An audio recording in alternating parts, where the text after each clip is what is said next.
Hi everyone, welcome back to Mano Teachers channel. So ఇవాల్టి class లో pedagogy of English అనే subject లో third unit అనేది continue చేస్తున్నాము. సో మనకి ఆల్రెడీ 2 యూనిట్స్ యొక్క ప్లేలిస్ట్ అనేది అవైలబుల్ ఉంది ఛానల్లో. ప్రతి ఒక్క యూనిట్ కి సెపరేట్ ప్లేలిస్ట్ అనేది ఉంటుంది. యూనిట్ 1 కు యూనిట్ 2 కి అండ్ ఇది third unit on going syllabus కాబట్టి ఈ వీడియో ఎండింగ్ లో మీకు థర్డ్ యూనిట్ యొక్క ప్లేలిస్ట్ అనేది కనిపిస్తుంది. బిఎడ్ వాళ్ళకి సంబంధించిన సబ్జెక్ట్ ఇది. First unit second unit playlist అనేది ఛానల్లో అవైలబుల్ ఉంటుంది, లేదా ఈ వీడియో ఇన్ఫర్మేషన్ బటన్ లో మీకు ఐదర్ ఫస్ట్ యూనిట్ లేదా సెకండ్ యూనిట్ ప్లేలిస్ట్ అనేది అవైలబుల్ ఉంటుంది, అక్కడ నుంచి చూసేయచ్చు. So coming to the class. So మనకు ఆల్రెడీ తెలుసు ఇంగ్లీష్ ఆల్ఫాబెట్స్ లో కాన్సనెంట్స్ ఉంటాయి, వోవెల్స్ ఉంటాయి. లాస్ట్ క్లాస్ లో వోవెల్ సౌండ్స్ గురించి చూసాము. ఈ క్లాస్ లో కాన్సనెంట్ సౌండ్స్ గురించి చూద్దాం. A consonant is a speech sound that is articulated with complete or partial closure of the vocal tract. So ఈ కాన్సనెంట్స్ ఏవైతే ఉన్నాయో వాటి యొక్క సౌండ్స్ ఎలా వస్తాయి అని అంటే మన వోకల్ ట్రాక్ట్ అనేది కంప్లీట్ గా లేదా పార్షియల్ గా క్లోజ్ అయినప్పుడు వస్తుంది. సో మనం ఎగ్జాంపుల్స్ లా చూసుకున్నట్టయితే పి అని ప్రొనౌన్స్ చేసినప్పుడు లిప్స్ ని యూజ్ చేస్తాము. టీ అని ప్రొనౌన్స్ చేసినప్పుడు మన front of the tongue use చేస్తాము. కే ప్రొనౌన్స్ చేసినప్పుడు back of the tongue use చేస్తాం. హెచ్ అన్నప్పుడు థ్రోట్ లోంచి వస్తుంది. ఎఫ్ అని ఎస్ అన్నప్పుడు మనం ఎయిర్ ని చిన్న క్యావిటీ అంటే చిన్న ఛానల్ నుంచి ఫోర్స్ గా తప్పిస్తాం అనమాట. దాన్ని ఫ్రికేటివ్స్ అంటారు. తర్వాత ఎం చూసుకున్నట్టయితే మన ముక్కులోంచి ఎయిర్ అనేది ఫ్లో అవుతుంది. ఓకే, సో ఇవి పలికేటప్పుడు ఇలా జరుగుతుంది అనమాట బాడీలో. Contrasting with consonants or vowels. So vowels కి కాన్సనెంట్స్ కి కాంట్రాస్టింగ్ అనేది ఉంటుంది. Since the number of possible sounds in the all of the world's languages is much greater than the number of letters in any one alphabet. So మనకి ఏంటంటే వేరే languages లో చూసుకున్నట్టయితే world languages లో ఈ నెంబర్ ఆఫ్ పాసిబుల్ సౌండ్స్ ఇంకెక్కువగా ఉంటాయి అనమాట. Linguists have devised systems such as IPA. So అందుకే లింగ్విస్ట్స్ ఏం డెవలప్ చేశారు అని అంటే ఐపీఏ అనే ఒకటి డెవలప్ చేశారు, international phonetic alphabet, to assign a unique and unambiguous symbol to each consonant. So ప్రతి ఒక్క కాన్సనెంట్ కి యూనిక్ సింబల్ ఇవ్వడానికి దీన్ని తీసుకొచ్చారనమాట. It represents a speech sound produced by a partial or complete obstruction of a stream by a construction of the speech organs. So speech organs గురించి కూడా last classes లో చూసాము. సో ఏ stream గురించి కూడా చూసాం. సో ఆ స్పీచ్ ఆర్గన్స్ ఏవైతే ఉన్నాయో వాటి నుంచి వచ్చే ఏ స్ట్రీమ్ ఏదైతే ఉందో దాన్ని కంప్లీట్ గా లేదా పార్షియల్ గా అడ్డుకోవడం వల్ల పలికే sounds consonant sounds. In fact, the English alphabet has fewer consonant letters than English has consonant sounds. So digraphs like CH, SH, TH and ZH are used to extend the alphabet and some letters. Digraphs represent more than consonant. So మనం చూసుకున్నట్టయితే alphabets ఎన్నైతే ఉన్నాయో consonants లో దానికంటే ఎక్కువ consonant sounds ఉన్నాయన్నమాట. అందుకే diagraphs ని యూజ్ చేశారు. సిహెచ్, ఎస్హెచ్, టిహెచ్, జెడ్హెచ్ ఇవన్నమాట. సో ఇవి ఓన్లీ కాన్సనెంట్స్ రిప్రజెంట్ చేయవు, ఇంకెక్కువగా ఉంటుంది వీటిలో. ఓకే, సో ఎగ్జాంపుల్ మీరు చూసుకున్నట్టయితే the sound spelled T H in this is a different consonant that the th sound in thin. th sound ఏ మీరు దిస్ లో దిస్ అంటారు, this లో దిస్ అంటారు. అదే th sound thin లో తిన్ అంటారు. ఓకే, తిన్ కి దిస్ కి తి ది. సో ఇట్లా కాన్సనెంట్ సౌండ్స్ అనేవి ఎక్కువగా అవుతాయి. సో కొన్ని వాయిస్డ్ కాన్సనెంట్ సౌండ్స్ గురించి చూద్దాము. మనకి ఫస్ట్ ఏంటంటే బి. బి మనకి బుక్, బుక్ అని ప్రొనౌన్స్ చేస్తాం. So day, day. జీ తోటి గివ్, వి తోటి వెరీ. ఓకే, ఇవన్నీ కూడా వాయిస్డ్ కాన్సనెంట్ సౌండ్స్ కిందకి వస్తాయి. సో దాలో ఈ సింబల్ అనేది యూజ్ చేస్తాము. జెడ్ ఏమో జూకి, విజన్ లో ఈ సింబల్ యూజ్ చేస్తాము. జంప్ అంటే డి అండ్ సింబల్ యూజ్ చేస్తాము. తర్వాత ఎల్ ఏమో లుక్ కి, ఆర్ ఏమో రన్ కి, జే అంటే S, S. Okay, yes.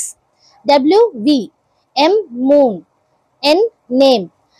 Singh లో ఈ సింబల్ అనేది వస్తుంది. సో ఇవన్నీ కూడా వాయిస్డ్ కాన్సనెంట్ సౌండ్స్ కిందకి వస్తాయి. నెక్స్ట్ చూసుకున్నట్టయితే voiceless consonant sounds. So pen, town, cat, fish, think, say, she, cheese, hat. ఇవన్నీ కూడా వాయిస్లెస్ కాన్సనెంట్ సౌండ్స్ కింద వస్తాయి. మరి వాయిస్డ్ కాన్సనెంట్ సౌండ్స్ ఏంటి మేడం, వాయిస్లెస్ కాన్సనెంట్ సౌండ్స్ ఏంటి మేడం అని అంటే మనం లాస్ట్ క్లాసెస్ లో వాయిస్డ్ సౌండ్స్ ఏంటి, వాయిస్లెస్ సౌండ్స్ ఏంటి అనేది క్లియర్ గా నేర్చుకున్నాము. ఒకసారి విజిట్ చేసి చూడండి. సో నెక్స్ట్ చూసుకున్నట్టయితే semi vowels. English has 2 sounds, J and W, which are phonetically vowels but are included in the consonantal category on functional grounds. So ఈ 2 sounds ఏదైతే ఉన్నాయో అవి ఫొనెటికల్లీ చూసుకున్నట్టయితే వోవెల్ సౌండ్స్ కిందకి వస్తాయి, కానీ వీటిని కాన్సనెంటల్ కేటగిరీలోకి తీసుకొచ్చారు under the functional grounds. These sounds which in English are always followed by another vowel or rapid glides. So ఈ సౌండ్స్ ఏవైతే ఉన్నాయో ఖచ్చితంగా ఒక వోవెల్ తోటి ఫాలో అవుతూ ఉంటాయి అన్నమాట. ఓకే, వీటిని ర్యాపిడ్ గ్లైడ్స్ అంటారు. The sound as in the initial sound of yet or as in the sound heard between T and U in tube starts from the position of I with the lips slightly spread or neutral and glides quickly to the following vowel. So మీరు example లాగా వీళ్ళు ఒకటి ఇచ్చారు ఇక్కడ tube. Okay, so ఈ tube లో మనము T కి U కి అంత ఇవ్వము, ట్యూబ్. ఓకే, ఫాస్ట్ గా వెళ్ళిపోతుంది ఈ వరకు ఓవెల్ వరకు. అలాగే T U వరకు ఫాస్ట్ గా వెళ్ళిపోతుంది ట్యూబ్. ఓకే, సో అదే చెప్తున్నారు వోవెల్ సౌండ్స్ అనేది ఫాస్ట్ గా క్విక్ గా వస్తాయి అన్నమాట. The sound W as in the initial sound of wet starts from the position of U with the lips rounded and again glides quickly to the vowel that follows it. So wet లో కూడా so vowel ఏదైతే follow అవుతుందో దాని side వెళ్ళిపోతుంది అనమాట ఆ sound అనేది. We use the term accents to refer to differences in pronunciation. So మనం ఒక్కొక్కసారి యాక్సెంట్స్ అనేటివి ఉంటాయి తెలుసు కదా, ప్రొనౌన్సియేషన్స్ లో డిఫరెన్సెస్ చూపించడానికి ఈ యాక్సెంట్స్ అన్న సౌండ్స్ ని వాడతాం అనమాట. Pronunciation can vary with culture, regions and speakers. ఇది కూడా మనకు తెలిసిన విషయమే.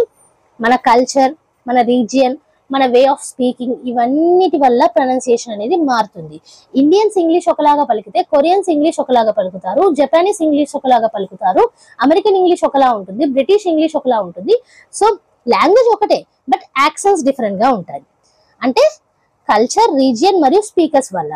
But there are two major standard varieties in English pronunciation, British English and American English. ఇంతకుముందు చెప్పాను కదా, బ్రిటిష్ ఇంగ్లీష్ మరియు అమెరికన్ ఇంగ్లీష్ ఇవి major varieties of English pronunciation.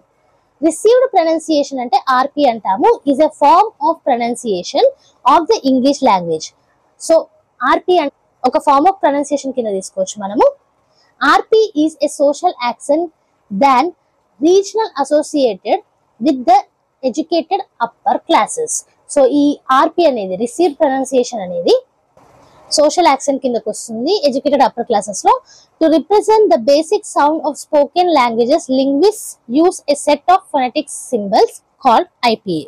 So basic sounds మనం మాట్లాడే వాడుక భాషలో బేసిక్ సౌండ్స్ అనేటివి ప్రొడ్యూస్ చేయడానికి లింగ్విస్ట్ ఏం తీసుకొచ్చారు అంటే ఒక సెట్ ఆఫ్ ఫొనెటిక్ సింబల్స్ అనేటివి తీసుకొచ్చారు, దాన్ని ఐపిఏ అంటారు. నెక్స్ట్ క్లాస్ లో ఆ సెట్ ఆఫ్ ఫొనెటిక్ సింబల్స్ ఏంటి అనేది కూడా చూద్దాం.